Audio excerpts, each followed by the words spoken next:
Assalamualaikum. Jamaah Masjid Arafah sekalian, hari ini kita mau berbagi cerita inspiratif tentang sejarah berdirinya Masjid Arafah di Bantul.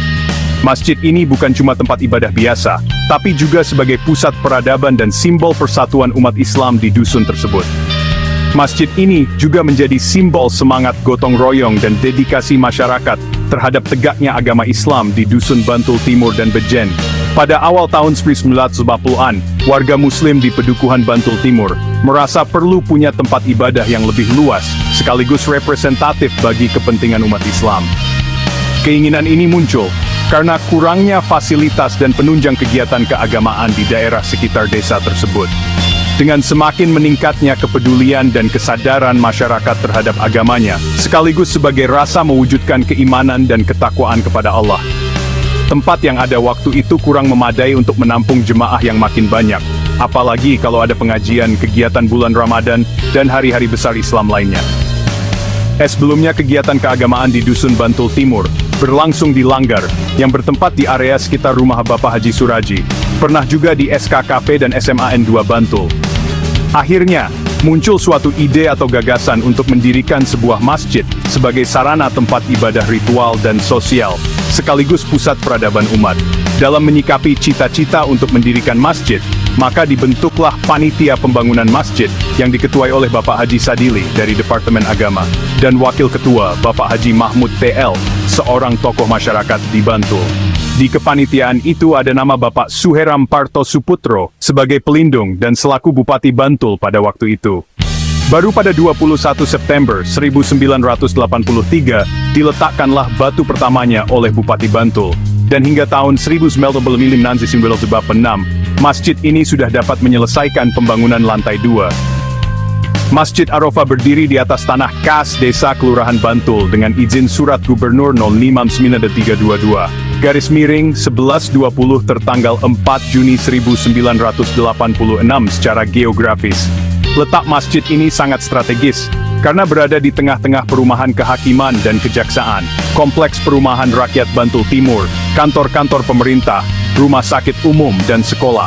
Masjid Arafah adalah masjid di tempat publik. Berdiri di atas tanah kas Desa Bantul, seluas 600 meter persegi, sedangkan status tanah adalah tanah wakaf, dengan ID Masjid 016110208 Noro Fatu. Luas bangunan masjid ini adalah 150 meter persegi. Inilah gambaran umum tentang sejarah berdirinya Masjid Arafah. Banyak tokoh-tokoh yang memiliki peran penting terkait dengan pendirian dan perkembangan masjid ini, seperti Bapak Haji Mahmud TL, Bapak Projo Kastowo, dan Bapak Haji Syuaib Mustafa. Semoga amal ibadah mereka diterima di sisi Allah Subhanahu wa Ta'ala. Bagaimana perkembangan Masjid Arafah? Yuk kita simak videonya, guys. Bagaimana perkembangan Masjid Arafah? Masjid Arafah adalah masjid yang dikelola oleh masyarakat sekitar, khususnya warga Bantul Timur. Kendati terletak di wilayah Bejen, namun secara sejarah, sosial dan kultural masjid ini tidak lepas dan identik dengan warga Bantul Timur. Masjid Arafah yang bangunannya memiliki 2 lantai, yaitu lantai pertama dijadikan sebagai aula untuk pertemuan dan acara-acara besar lainnya. Sedangkan lantai kedua dijadikan sebagai masjid atau tempat ibadah. Letak Masjid Arafah berada satu komplek dengan Kementerian Agama.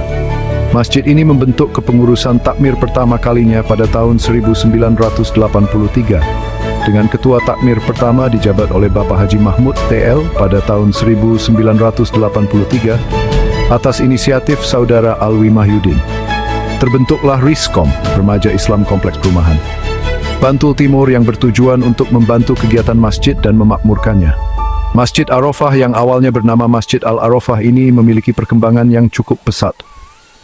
Pada tahun 1992, masjid ini mengalami pergantian pengurus takmir, yang semula ketua takmir dijabat oleh Bapak Haji Mahmud TL, maka estafet kepengurusan berlanjut ke Bapak Haji Muhammad Zubed, yang ditunjuk sebagai ketua takmir yang kedua dari masjid tersebut. Kegiatan di Masjid Arafah mengalami perkembangan pesat, apalagi di bulan Ramadan. Pada momen bulan Ramadan inilah, masjid ini mengadakan berbagai kegiatan seperti buka puasa bersama atau takjilan, sholat tarawih dan tausiah, kuliah subuh, dan mengadakan event Nuzulul Quran pada tahun 1997. Pengurus takmir mengalami pergantian. ditunjuklah Bapak Alwi Mahyudin sebagai Ketua Takmir menggantikan Bapak Haji Muhammad Zubed. Di masa inilah Masjid Arofah mengalami perkembangan yang cukup signifikan dan benar-benar jadi pusat kegiatan warga. Fasilitas modern mulai ditambahkan, dan masjid ini bukan cuma tempat sholat, tapi juga jadi pusat pendidikan, acara sosial, dan kegiatan warga lainnya. Pada tahun 2004 masjid ini mengalami konflik dengan pihak kantor Departemen Agama, khususnya berkaitan dengan ruang aula lantai 1 Masjid Arofah. Namun atas perjuangan, kerjasama yang kuat dan kegigihan dari para tokoh dan sebagian warga dalam mempertahankan keutuhan dari masjid ini, maka konflik dapat diselesaikan dengan baik. Dari peristiwa inilah, maka atas prakarsa Bapak Haji Muhammad Syuaib Mustafa, dibentuklah suatu yayasan yang kelak bernama Yayasan Arofatusi Syarofah, agar masjid ini memiliki kedudukan hukum yang kuat.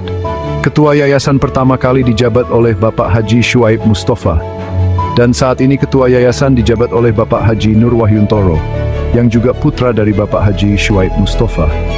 Masjid Arofah yang berada di lantai 2, seringkali menyulitkan jamaah yang berusia renta atau lansia untuk menaiki tangga masjid, dan banyak anak-anak yang jadi korban janjah di lantai, dan tentunya mengkhawatirkan bagi para orang tua.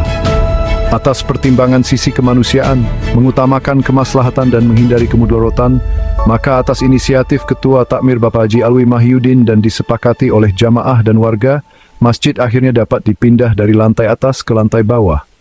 Kendati terjadi pro dan kontra, namun akhirnya terjadi kesepakatan dan pelaksanaan pemindahan tetap dilaksanakan. Renovasi besar-besaran terjadi untuk membangun masjid di lantai bawah. Ruang aula yang berada di lantai bawah akhirnya beralih fungsi menjadi masjid. Kedepannya, mari kita berefleksi bahwa Masjid Arofah bukan cuma tentang bangunannya saja, tapi bagaimana cara memakmurkannya dengan menjadikan masjid tersebut sebagai pusat kemajuan peradaban umat. Mari kita bersama-sama untuk terus membangun dan berkembang, memastikan Masjid Arofah tetap jadi kebanggaan kita semua untuk generasi-generasi yang akan datang. Sampai jumpa di masjid.